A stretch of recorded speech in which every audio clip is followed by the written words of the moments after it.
कोल्हापूर जिल्हा सहकारी दूध उत्पादक संघ म्हणजेच गोकुळची पंचवार्षिक निवडणूक यावेळी महायुती म्हणून एकत्र लढवली जाईल। त्यामुळे दूध संस्था चालकांनी विरोधकांच्या दडपशाहीला बळी न पडता जास्तीत जास्त ठराव महायुतीकडे जमा करावेत असं आवाहन खासदार धनंजय महाडिक यांनी केलं। जिल्ह्यातील गोकुळ दूध संस्था चालकांच्या बैठकीत ते बोलत होते। गोकुळ दूध संघात सध्या कार्यरत असणाऱ्या संचालक मंडळाची मुदत मे महिन्यात संपत आहे। त्यामुळे एप्रिलमध्येच निवडणूक कार्यक्रम जाहीर होण्याची शक्यता आहे। 25 संचालक पदासाठी ही निवडणूक होत असून जिल्ह्यातील लोकसभा आणि विधानसभा निवडणुकीपेक्षा गोकुळच्या निवडणुकीला सहकार आणि राजकीय क्षेत्रात मोलाचं स्थान आहे। त्यामुळे आमदार खासदारकी नको, पण गोकुळ दूध संघाचा संचालक करा असा आग्रह अनेकांचा असतो। गोकुळ दूध संघाच्या निवडणुकीचा कार्यक्रम कोणत्याही क्षणी जाहीर होण्याची शक्यता असल्यानं जिल्ह्यात महायुती आणि महाविकास आघाडी यांच्यात मोर्चा बांधणी सुरू झाली आहे। खासदार धनंजय महाडिक यांच्या अध्यक्षतेखाली आणि संचालिका सौ शौमिका महाडिक यांच्या प्रमुख उपस्थितीत आज गोकुळ दूध संघाशी संलग्नित संस्था चालक आणि ठरावधारकांची बैठक भाजपच्या कार्यालयात झाली। यावेळी बोलताना शौमिका महाडिक यांनी गेल्या निवडणुकीत गोकुळमधील सत्तेची संधी थोडक्यात हुकली, त्यावेळी झालेल्या चुका सुधारून घेत आता या निवडणुकीला सामोरं जाऊया असं आवाहन केलं। या निवडणुकीत महायुतीचा पॅनेल केलं जाईल असं त्यांनी सांगितलं। गोकुळच्या विद्यमान सत्ताधाऱ्यांविरोधात दूध उत्पादक शेतकऱ्यांना अनेक बाबतीत संघर्ष करावा लागलाय। आता मात्र महायुतीची सत्ता गोकुळमध्ये येईल आणि दूध उत्पादक शेतकऱ्यांना सर्वच बाबतीत अच्छे दिन येतील असा विश्वास त्यांनी व्यक्त केला। अध्यक्षीय भाषणात खासदार धनंजय महाडिक यांनी गोकुळ दूध संघाची आगामी निवडणूक भाजपच्या नेतृत्वाखाली महायुती म्हणून एकत्र लढली जाईल असं स्पष्ट केलंय।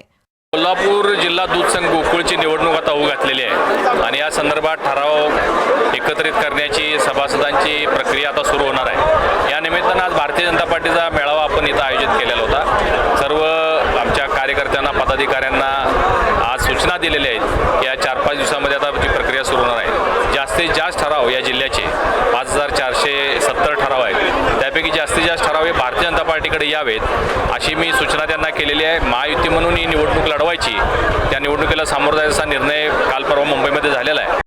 विधानसभा आणि नुकत्याच झालेल्या स्थानिक स्वराज्य संस्था निवडणुकीत महायुतीला निर्विवाद यश मिळालंय, त्याचीच पुनरावृत्ती गोकुळच्या निवडणुकीत होईल असा विश्वास खासदार महाडिक यांनी व्यक्त केला।